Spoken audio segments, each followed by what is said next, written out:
નમસ્કાર દર્શક મિત્રો, કલમ સંઘર્ષ ન્યૂઝ ચેનલમાં આપનું હાર્દિક સ્વાગત છે. હું છું મેઘા અગ્રાવત અને જોઈએ આજના સમાચાર વિગતવાર. અમદાવાદના કૃષ્ણનગર પોલીસ સ્ટેશનમાં ફરજ બજાવતા એએસઆઈ રાજેન્દ્ર પટેલ સામે મીડિયાકર્મી સાથે ગેરવર્તન અને કથિત રીતે લાકડી ઉગામ્યાના ગંભીર આક્ષેપો સામે આવ્યા છે.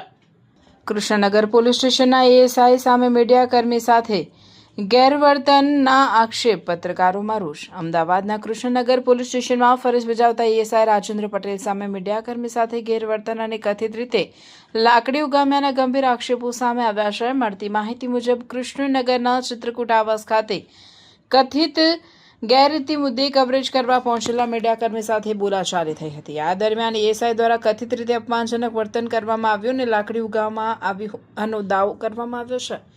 આ ઘટનાના પગલે અનેક પત્રકારો કૃષ્ણનગર પોલીસ સ્ટેશન ખાતે એકત્ર થયા હતા અને જવાબદાર અધિકારી સામે નિષ્પક્ષ તપાસ તેમજ કડક કાર્યવાહી કરવાની માંગ સાથે વિરોધ નોંધાવ્યો હતો.